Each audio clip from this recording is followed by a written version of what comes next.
नमस्कार दोस्तों, आप सभी का बहुत बहुत स्वागत है इंडियन डिफेंस न्यूज के डिफेंस टॉक सीरीज में, जहां पर हम रोज नए नए डिफेंस अपडेट्स के बारे में बात करते हैं। तो चलिए देर न करते हुए आज की वीडियो शुरू करते हैं।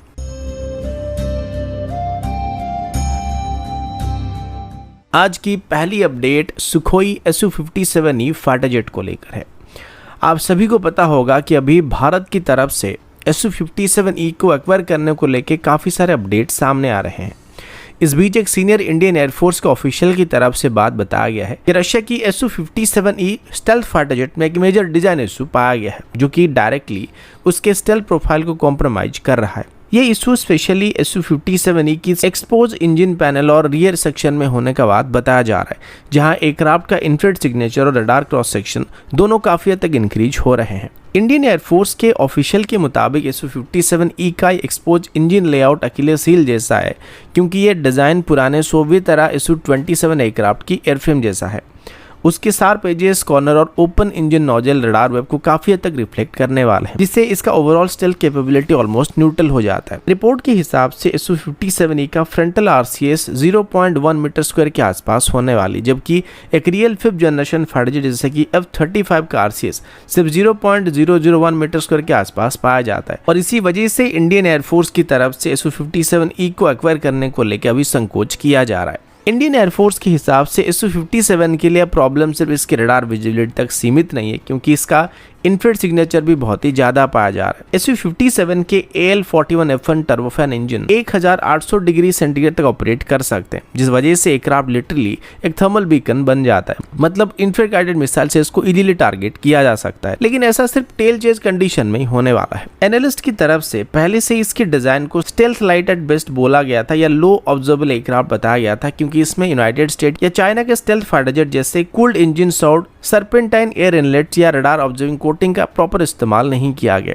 रशिया की तरफ से इस एयरक्राफ्ट को रॉ पावर को स्टेल्थ से ज्यादा अहमियत दिया है, जिस वजह से एयरक्राफ्ट अपने लेवल पर किसी भी 5th जनरेशन फाइटर जेट से काफी ज्यादा पावरफुल तो बन गया है, लेकिन उनके मुकाबले डिस्क्रीट नहीं रहने वाला है। अब भारत की तरफ से इन कंसर्न को देखकर रशिया की तरफ से एक रिमेडियल सोल्यूशन भी यहाँ पे प्रपोज किया जा रहा है, जिसमें कंपोजिट हीट सील्ड पैनल को सेरेमिक इन्फ्यूज कोटिंग के साथ इसमें इस्तेमाल करके इसकी इंजन बे को कवर करने का प्रपोजल दिया जा रहा है, जिससे इस एयरक्राफ्ट की इंफ्रारेड सिग्नेचर को कम किया जा सकता है। रशियन क्लेम के मुताबिक ऐसा करने के बाद गोर्मोव फ्लाइट रिसर्च इंस्टीट्यूट में जब इसका लाइव टेस्ट को कंडक्ट किया गया था, तो इसका इंफ्रारेड सिग्नेचर 40 से 50% के आसपास रिड्यूस हो गया था। लेकिन एक्सपर्ट्स का यह भी कहना है कि ऐसा करने से इसकी बस थर्मल सिग्नेचर ही रिड्यूस होने वाला है, जबकि इसकी RCS में कोई मेजर डिफरेंस देखने को नहीं मिलने वाला। यानी कि Su-57 कभी भी F-35 या J-20 जैसी RCS को मैच नहीं कर सकता है, लेकिन फिर भी ये भारत के लिए अभी सबसे अच्छा ऑप्शन होने वाला है, क्योंकि ये रफाल जैसे किसी भी 4.5 जनरेशन एयरक्राफ्ट के मुकाबले कई गुना ज्यादा स्टेल्थी और फायर पावर के साथ आने वाला है।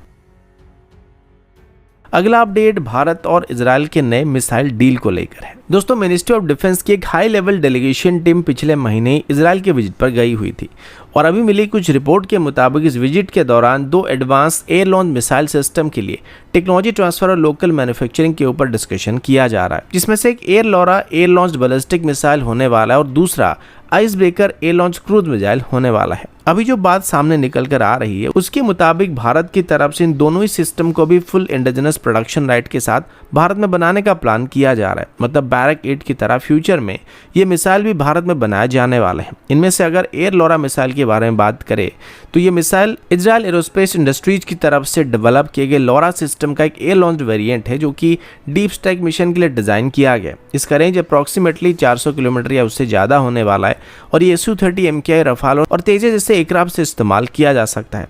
ये एक फर्स्ट बैलिस्टिक मिसाइल होने वाली, जो कि सुपरसोनिक स्पीड पर टारगेट को हिट करने वाला है, और इसमें INS GPS guidance system, electro optical seeker और एंटी जैमिंग GNSS सूट भी मौजूद होने वाला है, जो कि इसको GPS डिनार्ड एनवायरनमेंट के अंदर भी पिन पॉइंट स्ट्राइक करने की कैपेबिलिटी देने वाला है। इसका वेट लगभग 1600 kg के आसपास होने वाला है, जिसमें ये 570 kg के आसपास की पावरफुल वॉरेट को भी कैरी करने वाला है। इंडियन एयरफोर्स की तरफ से अभी अपने Su-30 MKI फ्लीट में इसको इंटीग्रेट करने का प्लान किया जा रहा है, जहां पर सॉर्टी में हमारी SU-30 MKI 2 एयर लोरा मिसाइल को कैरी कर सकते हैं। अब दूसरी मिसाइल यानी आइस ब्रेकर के बारे में बात करें तो ये missile Rafale advance defence system की तरफ से डेवलप किया गया और ये एक AI based stealthy air launch cruise missile होने वाली। इसका रेंज अप्रॉक्सीमेटली 300 किलोमीटर से लेके 500 किलोमीटर के आसपास हो सकता है और इसको लैंड और सी बेस्ड टारगेट को डिस्ट्रॉय करने के लिए इस्तेमाल किया जा सकता है। इसमें multi mode warhead, electro optical seeker और मशीन लर्निंग एल्गोरिदम का इस्तेमाल किया गया जो इससे रियल टाइम में रीटारगेट करने की कैपेबिलिटी दे सकता है। मतलब बैटलफील्ड में अगर सिचुएशन बदल जाता है तो ये मिसाइल अपने आप ही अपने पाथ को उसी हिसाब से एडजस्ट कर सकता है। HAL के साथ मिलकर इस मिसाइल की लोकल असेंबली और प्रोडक्शन को भी करने का प्लान किया जा रहा है, जहां सबसे पहले इसको तेजस मार्क 1 में इंटीग्रेट करने का बात किया जा रहा है और इसकी ट्रायल को 2027 में स्टार्ट करने का उम्मीद किया जा रहा है और फुल सर्टिफिकेशन को 2028 तक करने की उम्मीद किया जा रहा है। अगला अपडेट HAL के कैट्स वॉरियर प्रोग्राम की तरफ से है। हिंदुस्तान एरोनॉटिक्स लिमिटेड यानी HAL की तरफ से अभी अपने कॉम्बैट एयर टीमिंग सिस्टम यानी कैट्स वॉरियर UCAV प्रोग्राम को काफ़ी तेज़ी से आगे बढ़ाने की कोशिश किया जा रहा है। HAL की तरफ से दिए गए डाटा के मुताबिक अभी कैट्स वॉरियर की 2 टन वाला प्रोटोटाइप का पहला फ्लाइट टेस्ट 2026 के अंत तक करने का प्लान किया जा रहा है और इसके साथ ही HAL की तरफ से इसके एक एडवांस वर्जन का ग्राउंड लेआउट भी स्टार्ट कर दिया गया जो कि एक 5 टन क्लास की UCAV होने वाला है। इसे कैट्स वॉरियर 2 कहा जाने वाला है और ये एक 5 टन क्लास का हेवी वेरिएंट होने वाला है जिसे 2028 से 2029 के आसपास रोल आउट करने का टारगेट रखा गया है। इस वेरिएंट में इंडिजिनस HTAP-25 टर्बोफैन इंजन का इस्तेमाल किया जाने वाला और ये इंजन 25 से 30 किलोटन के आसपास की थ्रस्ट को डिलीवर करने वाला है और ये वॉरियर 2 को मार्क 0.9 की स्पीड और लगभग 2500 किलोमीटर का रेंज को प्रोवाइड करने वाला है। वॉरियर 2 के अंदर 1.2 टन के आसपास पेलोड को भी कैरी करने की कैपेबिलिटी मौजूद होने वाली है, जिसमें 600 kg इंटरनल में और 600 kg एक्सटर्नल हार्डपोन में इंटीग्रेट किया जा सकता है और इसमें हम मिसाइल बॉम्ब से ICM पॉड का कॉम्बिनेशन भी इस्तेमाल कर सकते हैं और असल मायने में एक लॉयल विंगमैन होने वाला है और इसमें अस्त्र मार्क 2 और अस्त्र मार्क 3 जैसे मिसाइल को इंटीग्रेट करने का टारगेट रखा जा रहा है, जिसे किसी भी कॉम्बैट ऑपरेशन में हमारे मैन्ड फाइटर जेट पैक के साथ एक एग्रेसर के तौर पर ऑपरेट करने वाले हैं, जिनको फ्यूचर में साइलेंट किलर के रूप में भी डिप्लॉय किया जा सकता है, जिसमें ये सिर्फ मिसाइल को लॉन्च करने का काम करने वाले जबकि असली गाइडेंस सिस्टम को किसी रियल एयरक्राफ्ट के रडार से या फिर AWACS की तरफ से दिया जाने वाला है और ऐसा होने से BVR कॉम्बैट की गेम पूरी तरीके से चेंज होने वाला है। अगला अपडेट HAL के Indian multi role helicopter project की तरफ से है। मीडिया रिपोर्ट्स के मुताबिक HAL के सीनियर ऑफिशियल ने बात अभी कंफर्म किया कि भारत की मल्टी रोल हेलीकॉप्टर प्रोजेक्ट को अभी कैबिनेट कमेटी ऑन सिक्योरिटी की क्लियरेंस 2026 के मार्च तक मिलने की उम्मीद किया जा रहा है। ये एक 12 से 13 टन क्लास का मीडियम लिफ्ट हेलीकॉप्टर बनने वाला है जो हमारी तीनों सर्विस के पुराने MI-17 फ्लीट को रिप्लेस करने का काम करने वाला है। HAL के हिसाब से इसका प्रोटोटाइप का रोल आउट 2028 तक किया जाने वाला है, फिर फ्लाइट ट्रायल को 2029 में और सर्टिफिकेशन को 2031 के आसपास कंप्लीट करने का टारगेट रखा गया है और उसके बाद ईयरली 2030 के आसपास इसका मास प्रोडक्शन को स्टार्ट किया जाने वाला है और आगे चल के इनिशियल बैच में आर्मी, एयरफोर्स और नेवी के लिए ऐसे 240 से ज़्यादा हेलीकॉप्टर को खरीदने का प्लान भी किया गया है। इसे एक मल्टी रोल प्लेटफॉर्म के रूप में अभी डेवलप किया जा रहा है जिससे troop transportation, search and rescue, disaster relief, special force operation और लॉजिस्टिक मिशन में इस्तेमाल किया जा सकता है। ये हेलीकॉप्टर 5 टन तक का इंटरनल पेलोड को ले जा सकता है और इसका रेंज करीब 800 किलोमीटर तक होने वाला है। टेक्निकली इसमें fly by wire control system, glass cockpit और एडवांस एवियोनिक्स सूट मौजूद होने वाली है और ये सिस्टम अनमेन्ड प्लेटफॉर्म के साथ भी कोऑर्डिनेट करने में सक्षम होने वाला है, यानी कि इसको ड्रोन्स और लॉटरिंग मुनिशन के साथ भी इस्तेमाल किया जा सकता है। पावर के लिए इसमें Indo French origin Aravalli turboshaft engine का इस्तेमाल किया जाने वाला है, जिसे अभी HAL और सफरान हेलीकॉप्टर इंजन साथ मिलकर डेवलप कर रहे हैं। ये इंजन स्पेशली हॉट, ह्यूमिड और हाई एल्टीट्यूड कंडीशन के लिए डिजाइन किया जा रहा है, जो कि स्पेशली भारत की अलग अलग तरह की जियोग्राफिकल कंडीशन के लिए सुइटेबल होने वाला है। इनिशियली इस हेलीकॉप्टर को सिर्फ इंडियन आर्मी और इंडियन एयरफोर्स इस्तेमाल करने वाली थी, लेकिन अभी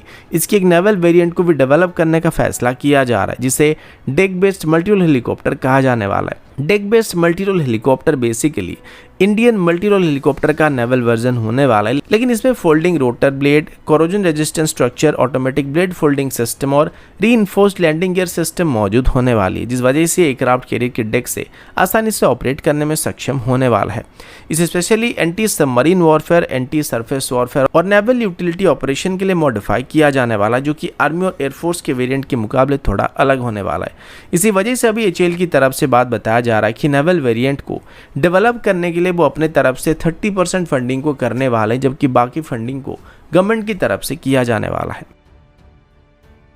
अगला अपडेट लैट एरोस्पेस के नए शॉर्ट टेक ऑफ और लैंडिंग कैपेबल एयरक्राफ्ट की तरफ से है। दोस्तों लैट एरोस्पेस की तरफ से अभी अपना एक नया hybrid electric short take off और लैंडिंग कैपेबल एयरक्राफ्ट को अनवील किया गया है, जो कि अपने सेगमेंट में भारत का पहला 8 सीटर हाइब्रिड एयरक्राफ्ट बनने वाला है। इस एयरक्राफ्ट की प्रोटोटाइप को स्केल मॉडल के रूप में अभी शोकेस किया गया था, जहां पर इसका फ्यूचरिस्टिक डिजाइन और इसकी एडवांस प्रोपल्शन सिस्टम सबका ध्यान खींच रहा है। अभी अगर इसके डिजाइन के बारे में बात करें तो एयरक्राफ्ट अल्ट्रा शॉर्ट रनवे से टेक ऑफ करने के लिए, ऑपरेट करने के लिए डिज़ाइन किया जा रहा है। मतलब ये छोटी से छोटी रनवे से भी टेक ऑफ और लैंड कर सकता है। इसमें हाई लिफ्ट वाले विंग्स और 8 डिस्ट्रीब्यूटेड इलेक्ट्रिक मोटर का इस्तेमाल किया जा रहा है, जो कि इस एयरक्राफ्ट को फास्ट टेक ऑफ और स्मूथ फ्लाइट कैपेबिलिटी देने का क्लेम किया गया है। इस एयरक्राफ्ट का सबसे खास पार्ट इसका हाइब्रिड इलेक्ट्रिक प्रोपल्शन सिस्टम होने वाला है, यानी ये एयरक्राफ्ट बैटरी पावर और इंटरनल कंबशन इंजन दोनों का इस्तेमाल करने वाला है। कंपनी के क्लेम के मुताबिक इसका बैटरी पैक टेक ऑफ के वक्त ब्रस्ट पावर को प्रोवाइड करने वाला है, जिसे छोटे रनवे से आराम से टेक ऑफ करने में सक्षम होने वाला, जबकि इंजन लॉन्ग डिस्टेंस फ्लाइट के लिए इस्तेमाल किया जाने वाला, जिसमें फ्यूल कंजप्शन और एमिशन दोनों रिड्यूस होने वाले हैं। ये सिस्टम भारत के रीजनल एविएशन के लिए गेम चेंजर साबित हो सकता है, क्योंकि ये लो कॉस्ट, एनवायरमेंटल फ्रेंडली और हाई फ्रिक्वेंसी एयर ऑपरेशन के लिए डिजाइन करने का क्लेम कंपनी की तरफ से किया जा रहा है। कुल मिलाकर ये कॉन्सेप्ट एविएशन को उन जगहों तक ले जाने वाला है जहां पर अभी तक कमर्शियल फ्लाइट पॉसिबल नहीं हो पा रहा था। कंपनी की तरफ से बात अभी बताया गया कि वो जल्दी इस एयरक्राफ्ट की टेस्टिंग को शुरू करने वाला है और इसे सिर्फ इंडियन मार्केट के लिए नहीं बल्कि एक्सपोर्ट मार्केट को भी टारगेट करने के लिए इस्तेमाल किया जाने वाला है। तो दोस्तों अभी के लिए इतना ही, मिलता हूं आपसे अगले वीडियो में, तब तक के लिए जय हिंद, वंदे मातरम।